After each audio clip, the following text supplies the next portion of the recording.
welcome viewers in this program. With me, I have two ladies here. My name is Samuel, and we come from Summit International Institute, and we have a very special program on tourism and hospitality. I'm going to welcome our teacher, just to say just a word, and then our student. Today we have a student and a teacher. Welcome. Thank you, sir. So, hello everybody. My name is Maureen Beche.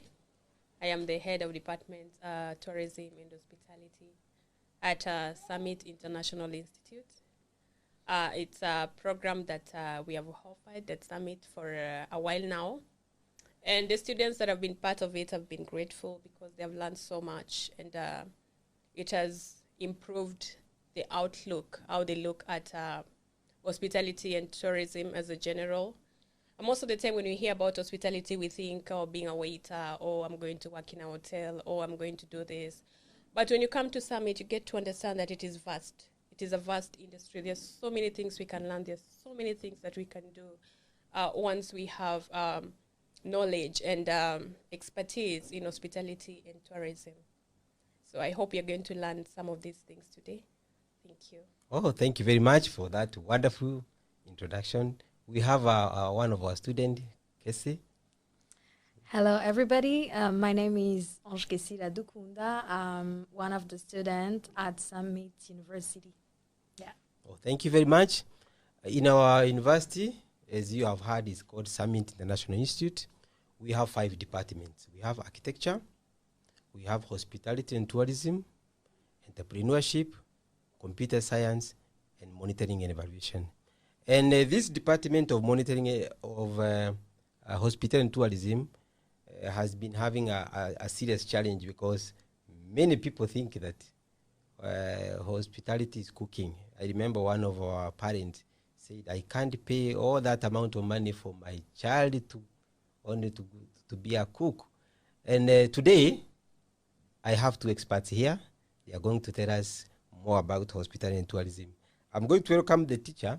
She's going to define the difference between hospitality and tourism. Thank you, sir. So when you talk about hospitality and tourism, most of the time we think it's one word, hospitality and tourism. But they're actually 2 different things. When you talk about hospitality, you talk about welcoming guests, making people feel at home, making people want to get the experience that you're offering, enjoy the experience. That is hospitality. When you talk about tourism, we talk about touring, getting to experience nice places, enjoying the different tourism resources. I mean, being there in the field and getting to take it all in, that is tourism. So that is the difference between hospitality and tourism. Yes. Oh, thank you very much. We have our student. Maybe she can say something about the difference. As what Maureen said, that's true. Totally true. And also, like, as she said, tourism is all about, like, discovering and exploring, and also, like, getting to know different places of attractions, maybe in different countries. And also, like, it's traveling to one way to another, because like I may not like be here and then staying here and saying that is tourism or traveling. So yeah, about this, what she said is true. Yeah. Yes, and most of the time when we talk about tourism, many people normally think, oh, it's moving from my country to another. But there is also domestic tourism. You can just tour your country, enjoy your country. Like Burundi has so many beautiful places. So many natural resources, so many things that we get to enjoy. So before we think about tourism outside there, first of all, you're supposed to think about domestic tourism, getting to enjoy our own countries before deciding to move outside there. Yes. Oh, thank you very much. I have some career path that a student who has done hospitality tourism, we have a few examples. I can mention some of them. For example, we have accommodation management. We have event manager, food and beverage. We have guest relationship, market and sales, operation management, then recreation and sports. And we have tour and travel. We have the last one is transport services. Those are among the key path, career path. Maybe teacher, you can explain to us so that the viewers can understand, because as I said, there is that misconception that tourism is for people who do not pass. Yeah. And I was surprised when I was talking with our student here. She said she didn't do tourism in secondary school, but she had a passion of this hospital and tourism until she even finished, and she stayed for almost 3 years without getting a university that she could. So she's going to tell us even more and encourage others about it. All right. So there is a lot of misconception about hospitality and tourism as a career, as I mentioned before. But what people don't realize, there are lots of opportunities in this career path, this industry. You don't have to just work in a hotel. Yes, there is hotel, and it's nice working in a hotel, serving guests, welcoming guests. That is where the misconception lies. We have travel agents and tour operators. These are professionals in this industry. We have travel consultants. You can be a travel consultant, you know. Travel the world. What does a travel consultant do? They travel the world. They get to enjoy themselves. And what do? They document it. After they document, they come and then they advise us on the best travel destinations according to our budget and according to our preferences. When you're talking about a tour operator, a tour operator is very important in this industry. Why do I say that? Because this is the person that puts the package together for the tourist. They have relationships with the different service providers. And one thing about the tourism industry that I have to mention is the people work together. It is woven together. Hotels work with airport representatives, the drivers, the tour operators, and the different service providers. The tour operators go and get the package from the hotels, from the different service providers. They go to airlines. They go to entertainment spots to get the tourists the right tour package. So we have those. We have people that work in hotels. We have tour guides. Yeah. Very interesting. Every area that a tourist visits, they need a tour guide. They go to a museum, they need a museum guide. They go to a city, a big city, maybe like Paris or Bujumbura that has history. You need a city guide. You need an adventure guide. You're going to climb a mountain. Maybe you don't know your way around the mountain until you get to the summit. You need an adventure guide. All these are opportunities in this industry. We have people that do ticketing. Their job is just to buy tickets from airlines and then sell to travelers. That's also a career.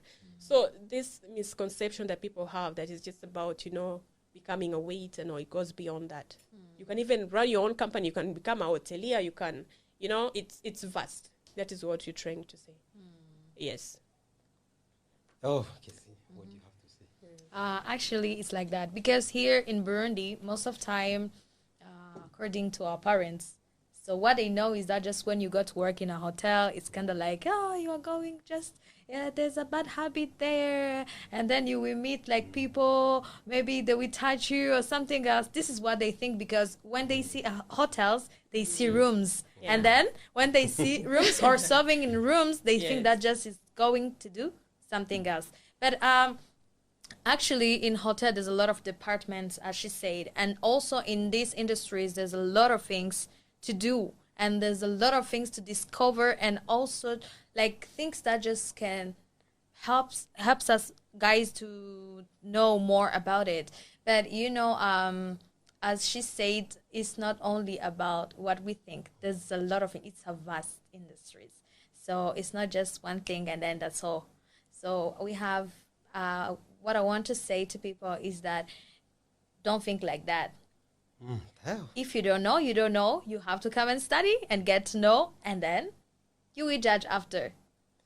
Yeah, before we go to our teacher, now as a student, and I think you're in second year? No, third. Oh, third year. Yeah. Oh, that's good. Yeah. Now, maybe you can tell the viewers some of the things that you have learned and what you would encourage others to do before, because we want to go to details of tourism in Burundi. You can say generally so that the viewers can. Yeah. Okay, thank you so much, sir. Actually, in hospitality and tourism, I get to learn a lot of things. Even me, before I knew that just there's a lot of things to do in hotels or in hospitality as welcoming guests, but knowing this is not enough. So I get to learn how to welcome people, how always to keep the smile, how to communicate. I get to learn communication skills through this. That's true. And I get to learn also how can I cook? Maybe how can I serve? What is the things that is important? What can I do?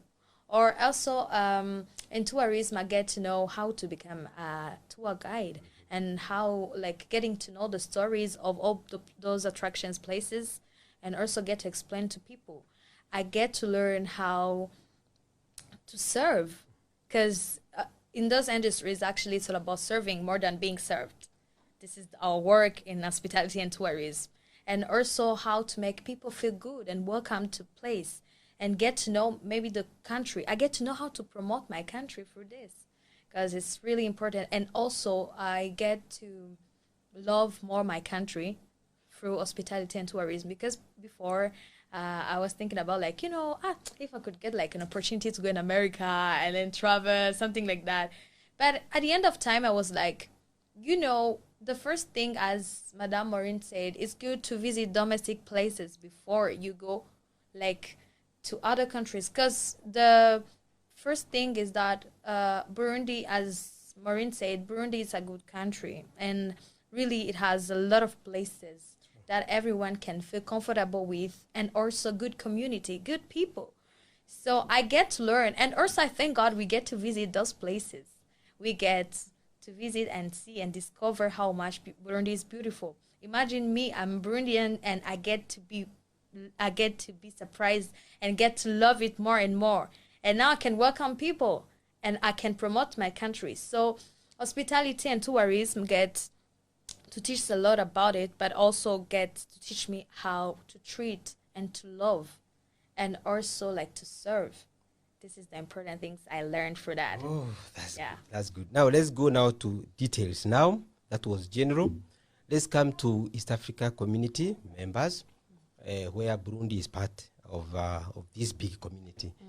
Oh, teacher, maybe you can give us an overview of the hospitality industry, comparing Kenya, Uganda, Tanzania, and now Burundi is and Congo is now part of East African community. Can you give us just a little bit, so that now after that we now go to where we are now, Burundi, because we are talking this in Burundi. Then we see what we can do. Yes. So the East African community, Kenya, Uganda, Tanzania, Burundi, Rwanda, and now the DRC. All these countries have very, very nice tourist attractions. The tourism resources in these countries are impeccable and they're beautiful. And what I can say, there is a difference. When somebody mentions Kenya, there are certain things that you think about. You think about the Nairobi National Park, You think about the Masai Mara because of marketing. But you see now when it comes to Burundi, I think that is one of the problems that we'll get into later, the marketing. It's marketing. When you hear about Rwanda, Rwanda is so good at marketing themselves. We hear about Akagera National Park, the Lake Kivu, the Nyungwe National Park, the baboons.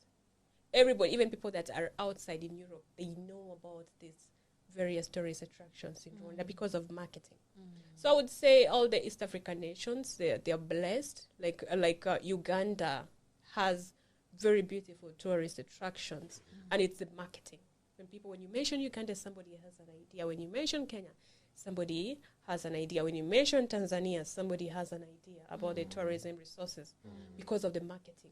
But when you mention Burundi, not so much. You'll only get to learn about the tourism resources in Burundi when you come to Burundi. So I think the East African nations, they're well endowed with these tourism resources. But now what sets them apart is the marketing bit. Some countries are very good at marketing their resources, while others struggle marketing their resources. Yeah. Yes. Yeah, that's wonderful. Now let's go now to Burundi. You can say something about we have so many touristic sites. I think there are about 36, around 36 touristic sites.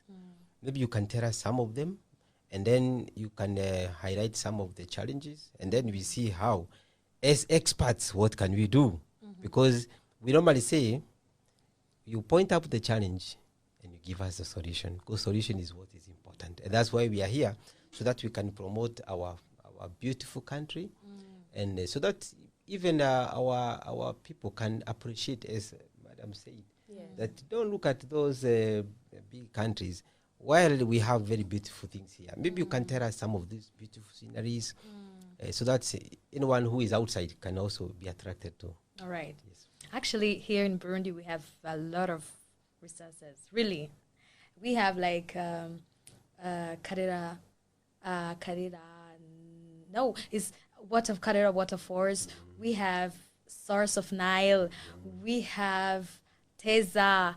We have Gishora sanctuary drums. Actually, we have a lot in here also, but and it's really beautiful, really, really beautiful. It's, it has its nature, and when you get there, you feel like, wow, I'm in the right place, really, and you feel like staying because it's really beautiful, and also it has a good communities. Really, I really love that, and the people are very social. I really love that, but because most of time, as she said, it's all about like marketing. And then like we don't get to promote as that much as all those countries. I may say that just Burundi in tourism is not that much developed more than other countries. But I may say that just really what we need is to promote our country.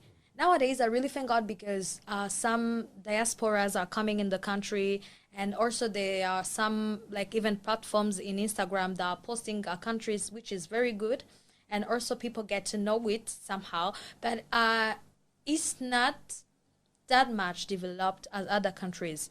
But I think that just it's kind of like a beginning. It's a fresh beginning. So I think that just, and I really hope that just through me and other agencies that are here, maybe we are going to have something in this country, because we need to see it far, and we need really, really to promote so that everybody can know Burundi. What is Burundi? Well, where is Burundi? Because there are some people that they don't even know Burundi.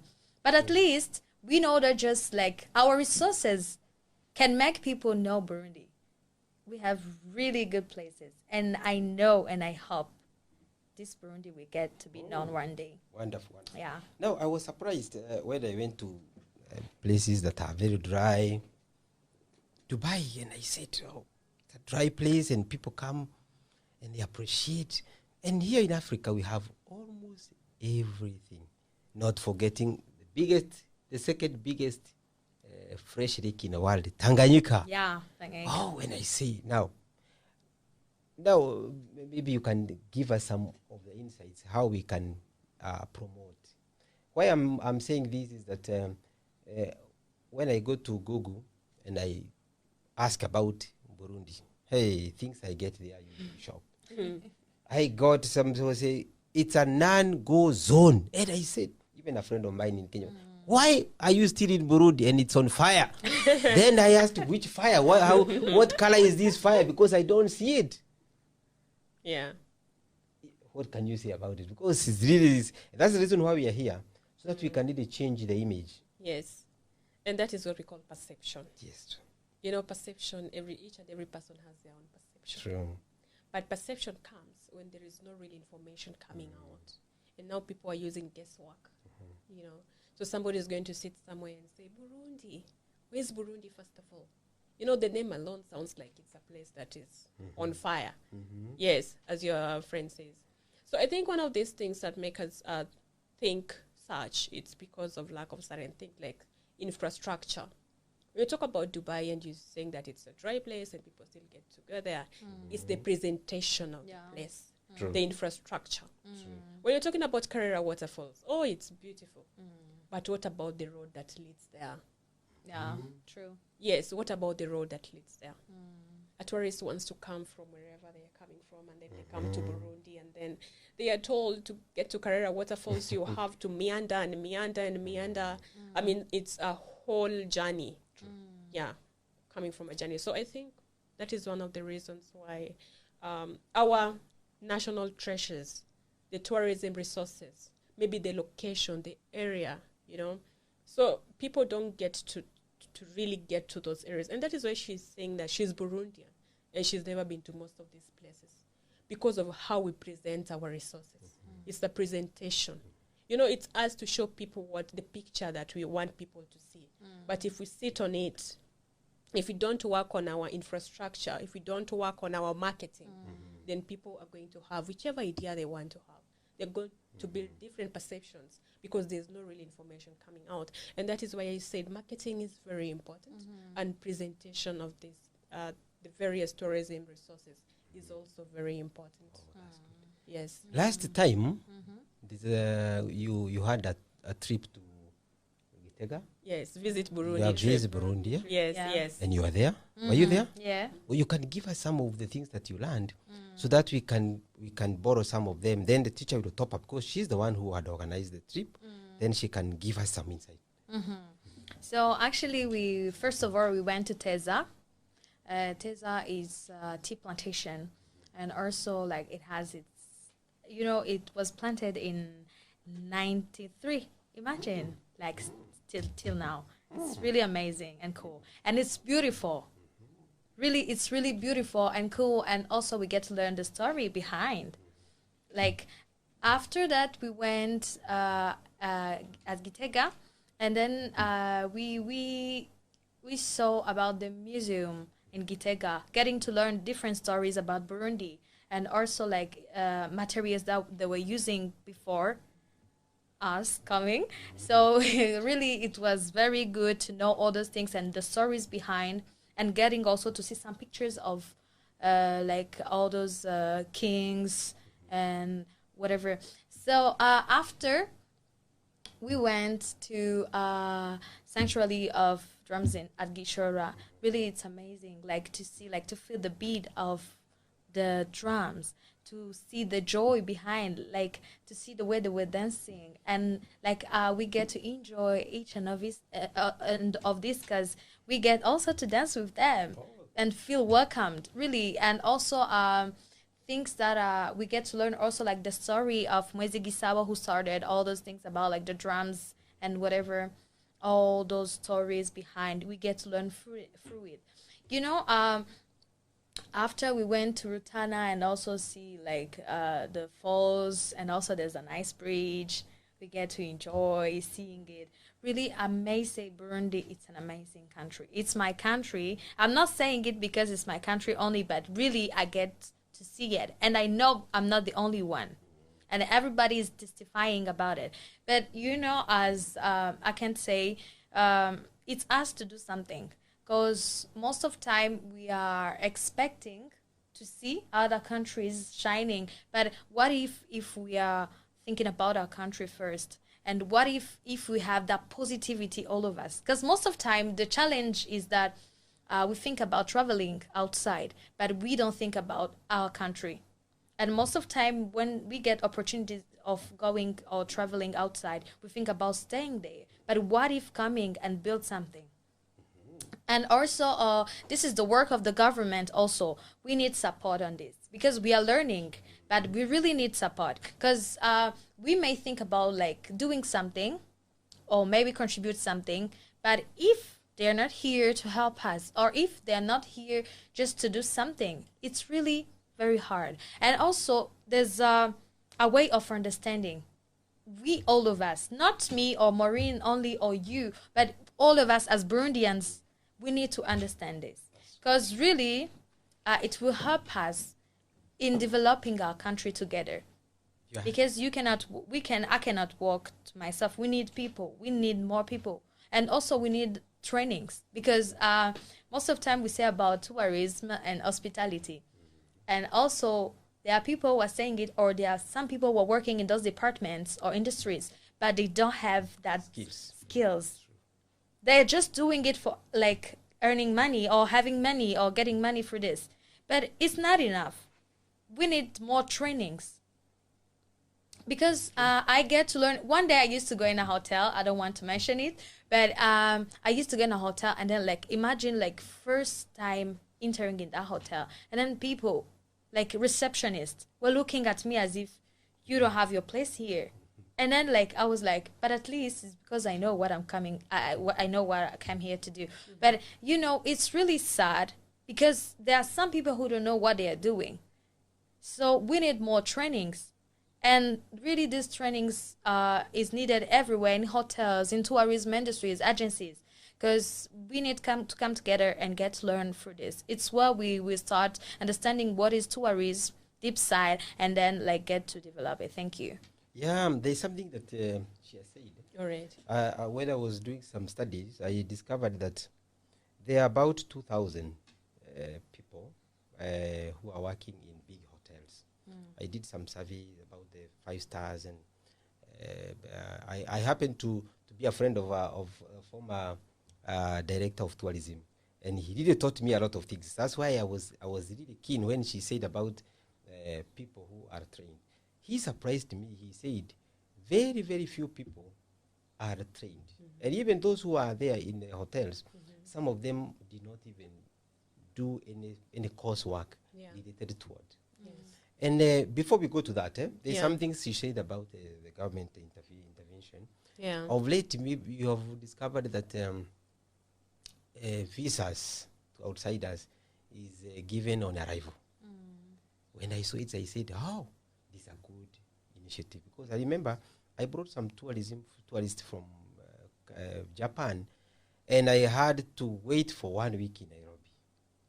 Now, when they came the second time, actually they came this year, they got their visa on arrival at the airport. That's a very good, and we are very happy for what the government is doing. Yes. Yeah, that one is just by the way, so that at least people can know that there is something that the government is really doing about the tourism. On the side of advertisement, there's something we want to go deeper. You have mentioned some very key countries in East Africa that have gone way ahead of Burundi in terms of branding. Yes. And especially Rwanda here, which has almost the same. I worked there for 8 years, and I even taught in a university called Rwanda Tourism, and I was really surprised. A whole university teaching tourism. I was really surprised. Now, how can we borrow such initiatives in Burundi, so that because we have almost the same, and we may be having even more. Yeah. Because if you find the other side of the near Tanzania, there are even more animals that they don't have. So what could be your advice on how we can try as Burundians to repackage? The word is repackage, because goods are there, but when they are repackaged, they look as good as new. Yes, exactly. Yeah, so Burundi is actually already on its way, because when you look at Rwanda, we have a Visit Rwanda. That's their campaign, you know. So even in Burundi, we have Visit Burundi, like the trip that you took to Gitega. Only that the marketing is not well done. It is not well presented. Tell us more. Actually, there is Visit Burundi, for those who did not know, but it's about marketing. And you know, for Rwanda, people even come. They make it interesting. You know, they make it interesting. Like you go to Nyungwe, people are naming the baboons. People come from the US, the UK, just to come and name the baboons. So I think also make it interesting. Make it like it's something we do yearly. You know, in Rwanda, during Kwibuka, you know, to remember, there are certain things that they do. You know, it's something that it's done. It should be like we have, like now naming the baboons. Now in Burundi, we're supposed to have something similar, something that entices people. Like when it gets to this time of the year, we need to go and do this in Burundi. Yes, that is one. And then another thing, we might have something that is distinctive, like the Burundi, the Gishora drums, or the drums, the Burundi drums, because that is what Burundi is known for mostly. Or the drums, the sounds are magical. And I think they have the best drums in the world, if you ask me. Actually here, Yes. in the internet, they say from the records of the UNESCO, Burundian drums are the best. Yes. Yeah. And even I heard there was some conflicts in some countries where they went and beat those drums and they said it's ours. Yes. So as I concur with what she's saying about it. And why are they doing that? It's because for us we have failed to market. Exactly. We have failed to own it. Yes. The same way Rwanda owns, Visit Rwanda. Rwanda owns naming of the baboons at Nyungwe. So we have failed to own what we have as Burundians. And the drums, this is something, it's sacred. Actually, it has a rich history. Yeah, we learned about it when we went to the sanctuary. Oh, the history is beautiful. And I didn't even know that women are not supposed to drum. to drum. Yeah, true. Yeah, because the drum is symbolic. Yeah. It's like a woman. Even me, I've just known. Yes, it's symbolic, yes. Yeah, it has a rich history. Yes. Oh, yeah. Now, there's something that you also said about the source of River Nile. I hear everyone saying source of River Nile. So even in Kenya, we have the other part of civil. Because all that water goes to Victoria and then it goes. Now, tell us more about it. So first of all, we really it's a nice place, but actually, it's not that much developed. Also, the designs, the way it is, really it doesn't supposed to be like that because it's a famous river in the world. Because they have it in Ethiopian, like even Tanzania, even Uganda. Yeah. Even Rwanda. There's also I heard that there's some river that passes in Rwanda, also something like that. And also, it has a big story. And also, people know that. Even in internet, we have it. So, but what I can say, in a positive way, it has good water. We get to drink that water. Oh. And like most of the time, like some of them were like, they were like carrying like the plastic and then went with the water at home. So, which is good and really, really amazing. We get to enjoy and seeing it, but it's not enough. Really, we need more of it. We need more, and also like maybe they need to think about like the way they can do it, and then be really spatial, and then having, because it's good. Like I may say that just this is a nice resource ever. Yeah, there's something else I want to point out here, and especially of this industry. Let me be now go into details. If you Google just tourism in Rwanda, in Kenya, and other places, you find very beautiful photos and whatever. Now, what advice can you give the schools? Because this is one of the schools that is teaching hospitality. I know there are several that are teaching. So that even other universities that are teaching this, they can join us and we do something. Why am I saying this? We say people eat what you give. So if they go in a Google and they find there is nothing, they will just accept what you have said there. Yes. Now, what can you do, and especially you as a student, so that you can encourage other students, so that from tomorrow you post. You see, just photos when you're at the lake. Just make a comment. That photo will go to another person in America and say, oh, they are telling us Burundi is on fire. Who said that? Oh, this is maybe an American embassy. Because I have the record here. They were saying, oh, it is on fire. Now, between the two, which one do you think they are going to take? Actually, I think that just they are going to take me because I'm Burundian and I'm living in the country. So I supposed to see and know. And as we see, Burundi is not a big country as other countries. So they cannot say that just there's a war in Burundi. And then what I'm seeing, I'm free. I'm working. I'm going whatever I want. So first of all, I think that just they need to see it in a positive way. But it starts with us Burundians, first of all, because we are what I can say, we are the ones who supposed to give the good story, the good news. And also, like, I may say, I thank God I just now getting to promote some pictures of, we get to visit in those places, and I keep promoting really, and really, really, when I have some people who are living abroad, and I keep telling them about Burundi. And then most of the time they're like, wow, why are you telling us like this? When we see that just in Google, it's very, they say that just a poor country. And most of the time they say that just there's war and whatever. And I'm like, don't you see I'm free? Don't you see I can work? Don't you see I can do something?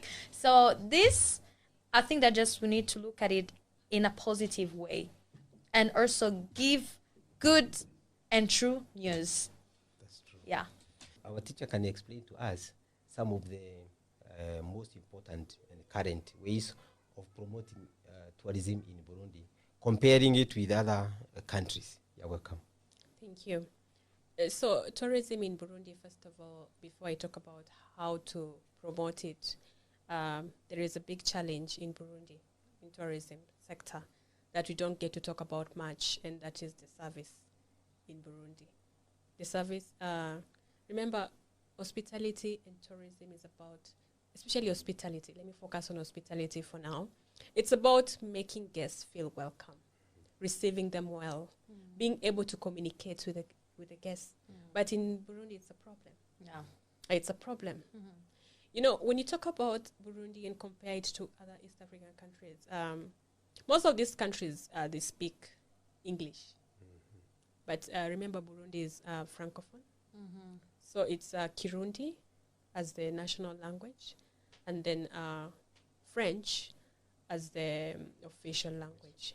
Yes. So when tourists come from East Africa, and remember, most of them do not understand Kirundi or French, and then they go somewhere, and the first language they speak to you is Kirundi. You know, most of these people don't understand. And when you don't understand Kirundi, now it's going to be French. And in East Africa, most of the countries in East Africa do not understand either of the languages. And when you ask them, can't you speak another language? Then they just do this. And they don't even struggle to find an alternative or somebody that can help you. So you sort of don't feel welcome. It's not hospitable. So hospitality in this case loses its meaning because it's no longer hospitality. You don't feel welcome because hospitality is about welcoming guests. So that is the first thing that we're supposed to focus on as Burundians. Work on that. And we talk about communication. There are certain languages that in the hospitality and tourism sector, you're supposed to be aware. Know at least 3 international languages. And at summits, we can boast about this because our students are taught using English, and that is a plus. And since most of them are Burundians, they get to speak 3 international languages. They get to speak English, they get to speak French, and they get to speak Swahili. Yeah. Yes, because you're taught using these languages. So it's a plus. So I think we're supposed to also include service, like how do we do our service? How do we serve our guests? How do we make them feel welcome? We're supposed to work on that because it can be one of the things that make people don't want to come back to Burundi, because once somebody comes and gets that experience, that is not very good. I think convincing them to come back will be a challenge. Yes. So that is one of the areas. And then infrastructure. There's a saying that goes, no infrastructure, no tourism, because they go hand in hand.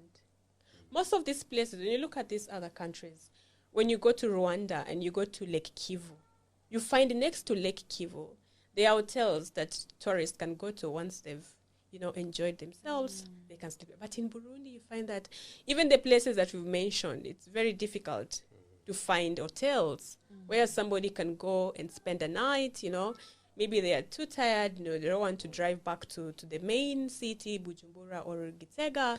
Now, they lack a place to maybe spend the night or relax. So you'd find that for somebody to go to such places, especially because they're long distance, it's a challenge. So you're supposed to work on our infrastructure. And then marketing is very important. I can have a very nice product. There's another person with another product. But if I don't market my product, and this person with a not so nice product gets to market theirs, people are going to look at their product as a better option compared to mine. So those are very important things that we're supposed to remember if you want to improve tourism in Burundi. Yes. Yeah, do you have something that you can add on what the teacher said? Yeah, that's true. Because as I said before, like we like most of employees that works in hotels or in tourism agencies, most of the time we find them like working, but they don't even speak at least English. English is an international like language that at least everyone can know. At least when you don't know other languages, English can help. But you know, it's very difficult. And as she said, you cannot feel welcomed when you are speaking like different languages and then you don't get even to understand each other. As I can say, I can encourage like each and everybody who really love or like to work in these sectors, like to train themselves, or even pay some money for getting trainings, because you know this is a knowledge that we need to get and also like need to give to people, because it's not about us, it's all about serving others, and also need to learn more and more about it. It's not good to go there just as a statue, but without having those skills, without having those things. I mean, like, we give what we have. You cannot give what you don't have. So really, it's a big challenge that I wish everybody who is looking at this to work on it. Thank you. Now, to go into details, there is a time we went with the former teacher for hospitality and tourism. And when we went with the students, he told us that as a waiter, your legs should have eyes. That means when you are serving, you should be careful not to drop things or whatever. Yeah. I also discovered when you are serving, there's a position. You see, when the guest is here, you don't throw the food.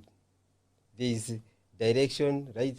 And then when you are picking the utensils, Yeah. the direction also. Maybe you can give us some of these lights so that at least the viewers can understand some of these basic. Yeah. So when you're serving guests, first of all, it matters so much how you introduce them. You're not going to, the guest is not going to come in and you have a frown on your face.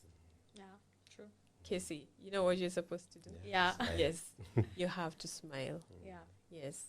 You know, a smile is just a way of talking to somebody, you know, telling them that, The universal language. yes, we are happy to have you here.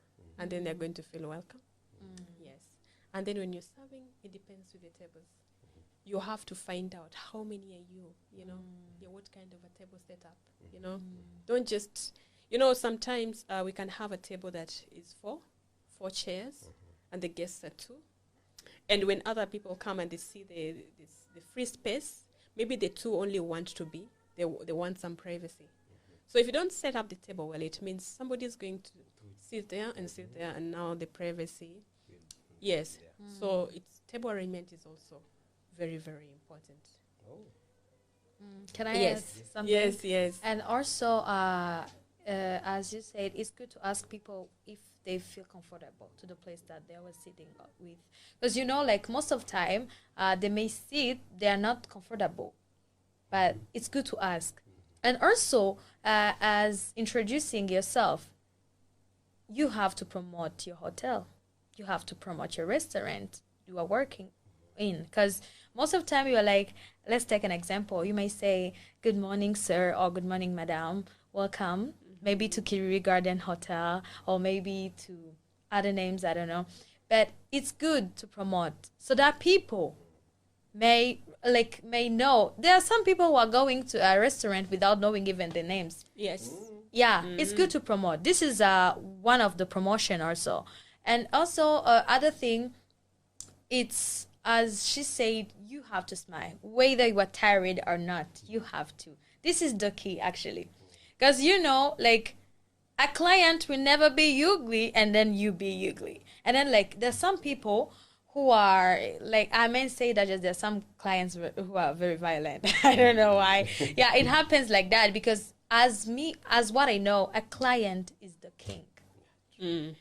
He's the king and the queen. So you don't have, like, to be like him or maybe make a conflict, but you have to go soft because you are doing your work. You are giving your service. So your service present the hotel. Your service presents your work. So you have to do it in a nice way and in a soft way. And also, as I say, it's good to be professional.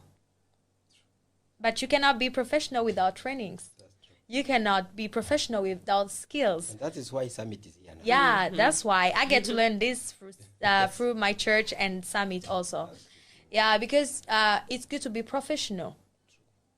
And then when we talk about work, it's work. And make sure you are doing it in a nice way. And I know and I hope that people, they will feel comfortable to come again and again. And also, it's good to ask a comment because, like some clients are here. Actually, in Burundi, we need to develop this culture. Really, because what makes sad is that, I'm coming to you and then I'm serving you and then that's all. But it's not about that. It's all about promoting. It's all about marketing. It's all about like making people feel welcome. This has to be natural. That's why I want even to ask like some owners of the hotels sometimes before hiring, really, they need to do some trainings. Because, it's not good just to put somewhere because you need money. Okay, you need money, but that money comes from what you are serving, what you are giving. So imagine you are not giving it in a nice way. So what do you expect then? And what views do you want from your hotel to people? So it's up on how we do things that we get to be the top one. Because, if you want to be the top one, you must make sure that everything you are doing it in the right way. True. Thank you. Thank you very much.